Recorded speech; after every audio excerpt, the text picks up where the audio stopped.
जय माता दी। श्रीमद् देवी भागवत पुराण में देवी दुर्गा को परम सत्य के रूप में वर्णित किया गया है। उन्हें ब्रह्मांड का संरक्षक माना गया है। वह अष्टांगी हैं तथा उनकी 8 भुजाएं हैं और वह प्रत्येक भुजा में विभिन्न हथियारों को पकड़े हुए हैं। उन्हें शक्तिशाली रचयिता और दयालु सर्वव्यापी के रूप में पूजा जाता है। इस दिव्य देवी को प्रबुद्ध ज्ञान है, जिसके पास समस्याओं से परेशान सभी साहसी देवता सदा ही मदद के लिए आते हैं। श्रीमद् देवी भागवत पुराण का 20वां अध्याय आज हम श्रवण करेंगे। इस अध्याय में भगवती का विविध बालोचित लीलाओं द्वारा हिमालय तथा मैना को आनंदित करना, देवर्षि नारद द्वारा देवी के महात्म्य का वर्णन किया गया है। नारद जी बोले, हिमवान के घर में रहती हुई भगवती परमेश्वरी ने लीला पूर्वक योग ध्यान में तत्पर रहने वाले भगवान शिव को पति रूप में किस प्रकार प्राप्त किया। प्रभो, संसार से विरक्त महायोगी भगवान शिव ने परम योग का त्याग करके विवाह करने में अपना मन क्यों प्रवृत्त किया और उन पार्वती ने कामदेव के शत्रु महादेव के अर्धांग को किस प्रकार प्राप्त किया। महेश्वर, आप यह सब मुझे विस्तार पूर्वक बतलाइए। श्री महादेव जी बोले, महामते, जो दुर्गा इस जगत को परामाया से मोह में डाल देती हैं, उनकी माया को भला कौन जान सकता है। समस्त लोकों का सृजन, पालन तथा संहार करने वाली जो माया स्वरूपणी दुर्गा हैं, वे शिशु रूप धारण कर हिमालय के घर में रहने लगीं। तदंतर वर्षा ऋतु में बढ़ती हुई गंगा नदी की भांति वे निरंतर बढ़ने लगीं और शरतकालीन ज्योत्सना की भांति दिन प्रतिदिन सौंदर्य संपन्न होती गईं। वे पार्वती सखियों के साथ नित्य क्रीड़ा करतीं और अपनी लीला तथा गुणों के द्वारा अपने माता पिता को सदा ही संतृप्त रखती थीं। गिरिराज हिमालय तथा मैना उनके मुख को बार बार देखने में अपनी दृष्टि लगाए रहते थे और अणु मात्र समय के लिए भी वे अन्यंत्र कहीं नहीं जाते थे। मुनिश्रेष्ठ, तप करने वाले के लिए कुछ भी असाध्य नहीं है और तप करने से जो प्राप्त नहीं हो सकता, उस फल का कोई अस्तित्व ही नहीं है। ब्रह्मा आदि देवताओं को भी जिन भगवती का दर्शन दुर्लभ है, प्राणियों को तारने वाली उन जगदम्बा को दिन रात अपनी गोद में लेकर हिमवान तथा मैना पुत्री भाव से कुतूहल पूर्वक उन्हें देखते रहते थे। इस प्रकार जो लोग भक्ति पूर्वक उनकी उपासना करते हैं, वे जगदम्बा भगवती उन्हें वांछित वर प्रदान करती हैं और कठिनाई से प्राप्त होने योग्य होते हुए भी उन्हें सरलता से प्राप्त हो जाती हैं। इस प्रकार हिमालय के घर में रहती हुई वे साक्षात भगवती अपने माता पिता को सर्वदा संतुष्ट एवं तृप्त किए रहती थीं। एक समय गिरिराज हिमालय अपनी पुत्री परमेश्वरी भगवती को गोद में लेकर उन्हें अपने हृदय से लगाकर आनंद पूर्वक बैठे थे। उसी समय मुनिश्रेष्ठ नारद भगवती महेश्वरी का दर्शन करने के लिए आकाश मार्ग से वहां आ पहुँचे। उस समय उन्होंने शरद रात्रि की चंद्र ज्योत्सना के समान निर्मल कांति वाली गौरी को हिमालय के सन्निकट बैठी हुई देखा। इसके बाद प्रखर बुद्धि वाले गिरिराज हिमालय ने अपने घर आए हुए उन देवर्षि नारद को देखकर उनकी विधिवत पूजा करके दोनों हाथ जोड़कर उन्हें प्रणाम किया।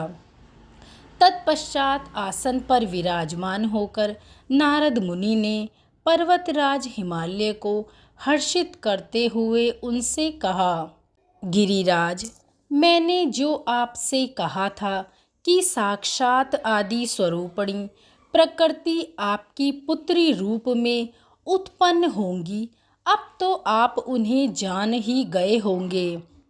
उसी कारण से कल्याणकारी भगवती प्रकृति ने आपकी पुत्री रूप में स्वयं ही जन्म लिया है।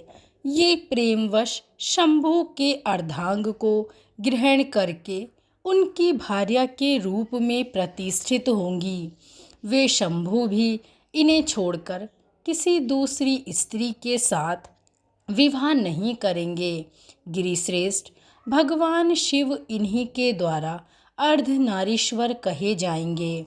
अतः अब आपको यह कन्या महेश्वर को अर्पण कर देनी चाहिए, क्योंकि देवी स्वरूपणी आपकी यह कन्या उन्हीं शंभु की पूर्व पत्नी है, जो इससे पहले दक्ष प्रजापति के घर में जन्मी थी।